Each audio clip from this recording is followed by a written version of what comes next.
പങ്കുവെച്ചു തന്നു. കുർബാന പ്രകടമായി. പ്രിയപ്പെട്ട സഹോദരങ്ങളെ, കുടുംബങ്ങളിലെ ഈ പങ്കുവെക്കൽ ഉണ്ടാകണം. ഈശ്വരയുടെ മധ്യ മാംസം ചോര നീരും ഊറ്റുകൊടുക്കുന്ന പ്രിയപ്പെട്ട ക്രിസ്ത്യാനി, നിന്റെ കുടുംബത്തിൽ പങ്കുവെക്കുന്ന മനോഭാവം ഉണ്ടാകണം. ഭർത്താവ് ഭാര്യയ്ക്ക് വേണ്ടി മക്കൾക്ക് വേണ്ടി ജീവിതത്തിൽ പങ്കുവെക്കണം. ഭാര്യ ഭർത്താവിന് വേണ്ടി മക്കൾക്ക് വേണ്ടി ജീവിതത്തിൽ പങ്കുവെക്കണം. മാതാപിതാക്കന്മാര് അവരുടെ ജീവിതത്തിൽ മക്കൾക്ക് വേണ്ടി പങ്കുവെക്കുമ്പോൾ മക്കൾ മാതാപിതാക്കന്മാർക്ക് വേണ്ടി ജീവിതത്തിൽ പങ്കുവെക്കണം. കാരണം നീ ഭക്ഷിക്കുകയും പാലിച്ചു ചെയ്യുന്നത് നിനക്ക് വേണ്ടി പങ്കുവച്ചവന്റെ തിരിച്ചു നിൽക്കുന്ന ഒരുപക്ഷെ നിങ്ങൾ കേട്ടുണ്ടാകാം. ക്യൂബയിലെ സ്വച്ഛാധിപതിയായിരുന്ന ഫിഡൽ കാസ്ട്രോ അദ്ദേഹം ഒരു നിരീശ്വരവാദിയായിരുന്നു. അദ്ദേഹം ഇപ്പോഴും മറ്റു ജീവിച്ചിട്ടുണ്ട്. ഒരു നിരീശ്വരവാദി, ഒരു കമ്മ്യൂണിസ്റ്റ് രാഷ്ട്രമാണ് ക്യൂബ.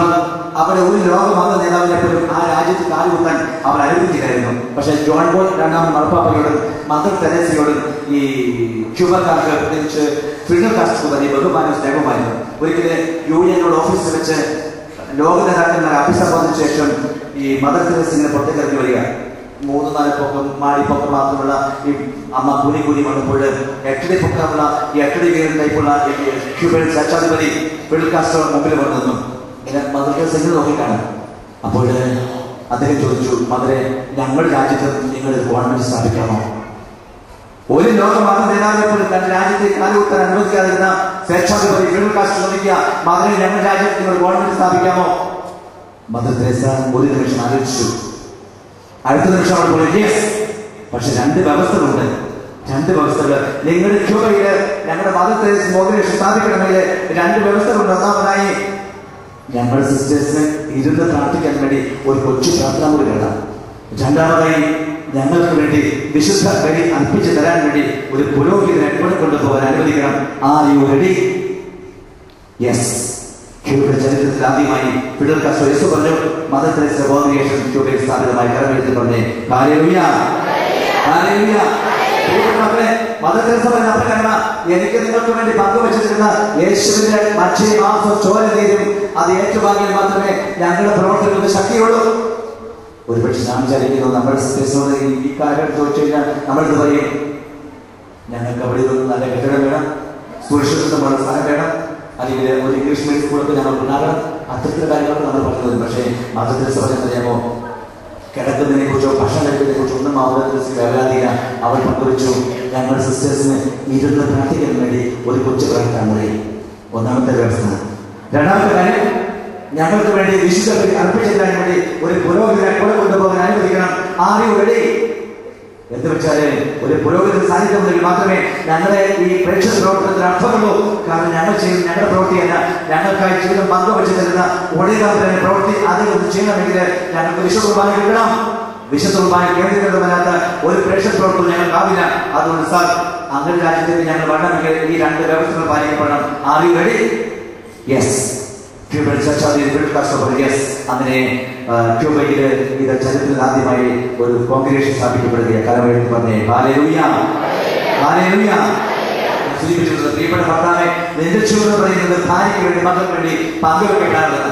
അത്താഴം ഭക്ഷിക്കുകയും മാനം ചെയ്തതിനു ശേഷം പൊട്ടത്തിട്ട് നിന്റെ വ്യക്തി ജീവിതത്തെ ജീവിതം എന്ന് പറയുമ്പോൾ സമ്പത്ത് മാത്രമല്ല, നിന്റെ ആരോഗ്യം, നിന്റെ സൗന്ദര്യം, നിന്റെ കഴിവുകള്, നിന്റെ സിദ്ധികള്, നിന്റെ സമയം എന്തെല്ലാം കൊണ്ടോ അത് ഭാര്യയ്ക്ക് വേണ്ടി മക്കൾക്ക് വേണ്ടി പങ്കുവെക്കപ്പെടണം.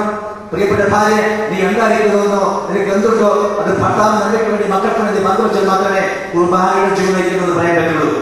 മൂന്നാമതായി, അല്ലെങ്കിൽ മക്കൾ മാതാപിതാക്കന്മാർക്ക് വേണ്ടി, മാതാപിതാക്കന്മാർ മക്കൾക്ക് വേണ്ടി സ്വന്തം ജീവിതത്തിൽ പങ്കുവെക്കുമ്പോൾ ഒരു കുർബാനയുടെ ബലിയുടെ ജീവിതത്തിൽ സംഭവിക്കുക. കരമെടുത്ത് പറഞ്ഞേ ഹല്ലേലൂയ, ഹല്ലേലൂയ.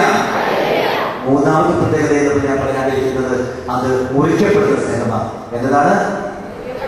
അത്താഴമേശ പ്രകടമാകുന്ന വിശുദ്ധ കുർബാനയുടെ ജീവിതത്തെ കുറിച്ച് പറയുമ്പോൾ കുർബാന പ്രകടമാകുന്ന യേശു സ്നേഹത്തിന്റെ 2-3 പ്രത്യേകതകളാണ് പറഞ്ഞത്. ഒന്നാമത്തെ പ്രത്യേകത എന്തായിരുന്നു? സ്വയം എളിമപ്പെടുന്ന സ്നേഹം എന്ന് പറഞ്ഞു. രണ്ടാമത്തെ പ്രത്യേകത എന്താണെന്ന് പറഞ്ഞ് പങ്കുവയ്ക്കുന്ന സ്നേഹം. മൂന്നാമത്തെ പ്രത്യേകത എന്താ പറയുന്നത്? മുറിക്കപ്പെടുന്ന സ്നേഹം. പ്രിയപ്പെട്ട സഹോദരങ്ങളെ, ഈശോയെ ഭക്ഷിക്കുകയും പാനം ചെയ്യുന്ന നമ്മൾ ഓരോരുത്തരും സ്വയം മുറിക്കപ്പെടാൻ തയ്യാറാകണം. അപരന് വേണ്ടി മുറിക്കപ്പെടാൻ ഈശോ നമുക്ക് വേണ്ടി മുറിക്കപ്പെട്ടതുപോലെ, ഈശോ നമുക്ക് വേണ്ടി തിരിച്ചറിയിക്കുന്നതിൽ മുറിച്ചു തന്നതുപോലെ നമ്മുടെ ജീവിതം ഭാര്യ ഭർത്താവിന് മക്കൾക്ക് വേണ്ടി മുറിക്കപ്പെടാൻ തയ്യാറാകണം. ഭർത്താവ് ഭാര്യയ്ക്ക് വേണ്ടി കുടുംബത്തിന് വേണ്ടി സ്വയം വിഭജിച്ച് തയ്യാറാകണം. ഇടവക വികാരിച്ചമാരെ ഇടവയ്ക്ക് വേണ്ടി സമർപ്പിത് ഈ സഭയ്ക്ക് വേണ്ടി സ്വയം മുറിച്ചു തയ്യാറാകണം. എങ്കിൽ മാത്രമേ കുർബാനയുടെ ജീവിതം മുറിക്കപ്പെടുന്ന ജീവിതം സംഭവിക്കുള്ളൂ എന്ന് പറയാൻ വേണ്ടിയ വിശ്വപരത്തിന്റെ ഗോതമ്പ് മണി നിലത്ത് വീണ് അഴിയുന്നില്ല എങ്കിൽ അതേപടി ഇരിക്കും. കേൾക്കണമേ, ഗോതമ്പ് മണി നിലത്ത് വീണ് അഴിയുന്നില്ല എങ്കിൽ അതേപടി ഇരിക്കും. അഴിയുന്നെങ്കിലോ ഫലം പുറപ്പെടുവിക്കും. ഗോതമ്പ് മണിക്ക് രണ്ട് ഓപ്ഷൻസ് ഉണ്ട്, രണ്ട് വഴികളുണ്ട്.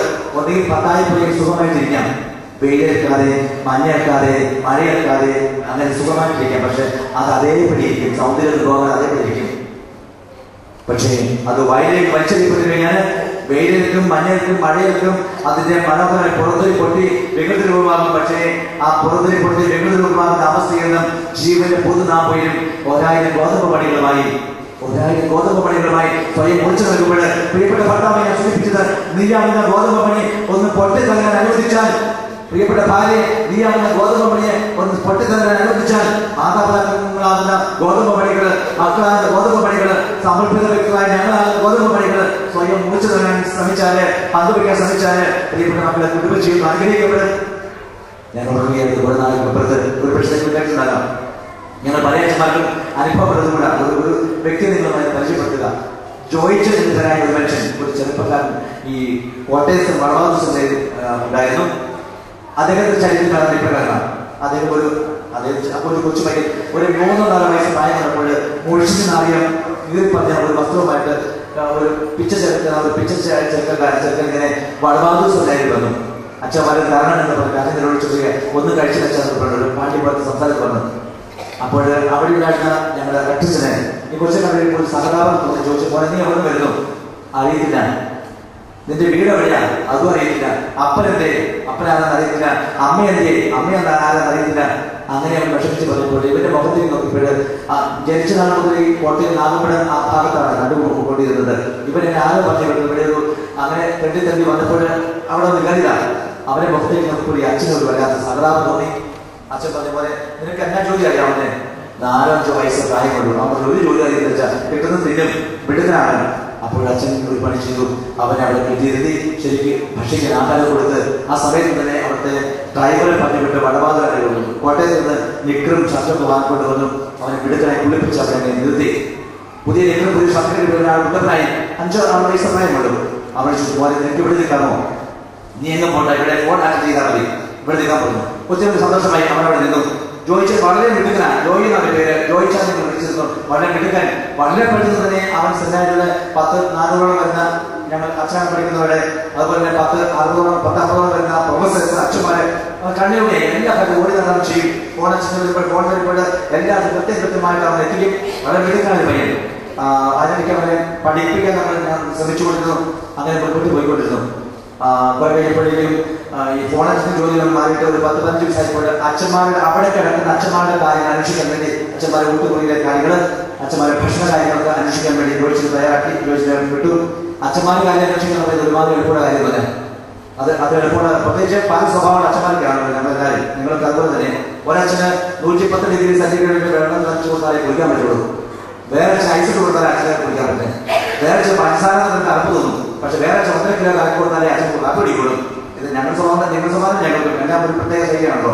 ഏതായാലും ശരി. പക്ഷെ ജോയിച്ചതെല്ലാം കൃത്യമായി എല്ലാം തൂക്കിയാണെന്ന് എല്ലാം കൃത്യമായി കൊണ്ടുപോകുന്നു. 10-30 വരുന്നു. 10-35 അച്ഛന്മാരെ കൃത്യമായിട്ട് അവൻ കൊണ്ടുപോകുന്നു. പിന്നെ അതുപോലെ ബാക്കിയുള്ള കാര്യം അന്വേഷിച്ചു. ഞങ്ങൾ അവിടെയൊക്കെ ആ സമയത്തൊക്കെ ഞാനൊക്കെ അവിടെ സ്ഥലം പഠിക്കുന്നുണ്ട്. അങ്ങനെ 10-25 വയസ്സോളം അവനവിടെ ഉണ്ടായിരുന്നു. വെച്ചാൽ 20 വർഷത്തോളം ഈ ജോയിച്ച സെമിനാരിൽ തന്നെ 10 വയസ്സോളം ശമ്പളം പറ്റാതെ അവൻ സെമിനാരി കാര്യങ്ങൾ ഓടി അവർ ചെയ്തുകൊണ്ടിരുന്നു. ഒരു 22-23 വയസ്സായപ്പോൾ അവൻ അച്ഛൻ്റെ അടുക്കൽ വന്നത് പറഞ്ഞു. അപ്പൊ അച്ഛന്മാരെ മാറിപ്പോയി, അച്ഛന്മാരെ മാറിപ്പോയി. പക്ഷെ ഇവർ മാത്രം മാറാനുള്ള ഇതൊക്കെയാണ്. അച്ഛൻ കഴിഞ്ഞ 10-20 വർഷമായി ഞാൻ ഈ സെമിനാരിൽ നിങ്ങളുടെ സ്നേഹവും കരുണയും പറ്റിക്കൊണ്ട് ജീവിക്കുകയാണ്. എനിക്ക് പോകാൻ സമയമായി. ഇത് ഞാൻ പെട്ടതാണ്. ഞാൻ എനിക്ക് തടിയായി ആരോഗ്യമുണ്ട്. ഞാൻ ജോലി ചിരിച്ചോളാം. എന്നെ പോകാൻ അനുവദിക്കണം. ജോയിച്ചിൽ പോകുക എന്ന് പറയുന്നത് ഞങ്ങൾക്ക് ആദ്യം ചിന്തിക്കാൻ പറ്റുന്നതല്ല. അത്രമാത്രം ജോയിച്ചിൽ സെമിനാരിയുമായിട്ട് ആഭ്യന്തരമായി ബന്ധപ്പെട്ടു. നല്ല ഇത്രമാത്രം ഫ്രീഡം, ഇത്രമാത്രം വർഷം അവിടെ ഒരു വ്യക്തിയെ പോലും അവനെ അധിക്ഷേപിക്കുകയോ മുറിപ്പെടുത്തുകയോ അച്ഛന്മാർ പറയുന്നത് കേൾക്കാതിരിക്കുകയോ ചെയ്ത് എല്ലാം വളരെ വിദ്യാർത്ഥികളോട് മുൻപോട്ട് പോയി. ഇവൻ പോകുന്നതിനെ കുറിച്ച് അച്ഛന്മാർ ചിന്തിക്കാൻ പറ്റില്ല. അപ്പോഴേ അച്ഛന്മാർ സൂചിപ്പിച്ച് പോലെ നീ പോകണ്ട. അവൻ പറഞ്ഞു കല്യാണം കഴിക്കണം, ഒരു കുടുംബജീവൻ നയിക്കണം. അപ്പോൾ അച്ഛന്മാർ പറഞ്ഞ് ഇഷ്ടമുള്ള ലാപ്ടോപ്പുണ്ട് പണവസരത്തിലേക്ക് ഒരു ഭാഗത്ത് നിനക്ക് വീട് വെച്ച് തരാം, ഇത് എങ്ങനെ കൽപ്പിക്കാം, അതിൽ സെമിനാറിന്റെ കാര്യസ്ഥനായിട്ട് നോക്കിക്കോ. പക്ഷെ അത് പിന്നെയും സെമിനാറിയുടെ സഹതാപേറ്റ് വന്ന് ശരിയല്ലെന്ന് പോകാൻ ശ്രമിച്ചു. അപ്പോൾ അച്ഛന്മാർ ചോദിച്ചു, നിനക്ക് വേണ്ടി എന്താ തരേണ്ടത്? അതിന്റെ 10-20 വർഷമായി 10 പൈസ പോലും ശമ്പളം പറ്റാതെ നിങ്ങൾ ജീവിക്കുകയാണ്, നിനക്ക് വേണ്ടി എന്ത് തരണം? അപ്പോൾ 10 പൈസ ശമ്പളം തരേണ്ട, എന്നെ ഇത്രമാത്രം വളർത്തി വലുതാക്കിയല്ലോ, അത് മതി, ഞാൻ പോകാൻ അനുവദിച്ചാൽ മതി. പക്ഷേ അച്ഛന്മാർ വീണ്ടും നിർബന്ധിച്ചപ്പോൾ അവനെ ചിന്തിച്ചു, എന്നാൽ എനിക്ക് ഓട്ടോറിക്ഷ വാങ്ങി തരാമോ? പൈസ ഞാൻ പിന്നെ അടച്ചു തീർത്തോളാം, ഓട്ടോറിക്ഷ എനിക്ക് ജീവിക്കാൻ മറ്റും ജീവിക്കാൻ കഴിയില്ല, ഓട്ടോറിക്ഷ ഓടിച്ച് ജീവിച്ചോളാം. അത് കേട്ടപ്പോഴേക്കും സെമിനാരിക്ക് ഓട്ടോറിക്ഷ എന്ന് പറയുന്നത് വലിയ കാര്യമല്ല. ഓട്ടോറിക്ഷ വാങ്ങിക്കൊടുത്തു. ഒറ്റ വർഷം കൊണ്ട് അവൻ അവിടെ തെരളവൽ എന്ന ഭാഗത്ത് ഒരു 5 സെന്റ് സ്ഥലം മേടിച്ചു, ഒരു കൊച്ചു വീട് പണിതു. അതിനുശേഷം വീട് പഠിച്ചിട്ട് സെമിനാരി വന്ന് പറഞ്ഞു, എന്നെ പോലെ അനാഥമായി ജീവിക്കാൻ അനാഥയായിട്ടുള്ള പെൺകുട്ടികൾ എവിടെയെങ്കിലും അച്ഛന്മാർ അവരുടെ നല്ല പെൺകുട്ടികളുണ്ടെങ്കിൽ ഒരാൾ എനിക്ക് കിട്ടിയാൽ കൊള്ളാം, പക്ഷേ സ്ത്രീകളൊന്നും 10 പൈസ വേണ്ട. അങ്ങനെ അന്വേഷിച്ചപ്പോൾ ഒരു കോൺവെന്റിലെ മിനിമോൾ എന്ന പേരുള്ള ഒരു പെൺകുട്ടിയെ കണ്ടു. അപ്പനാരാ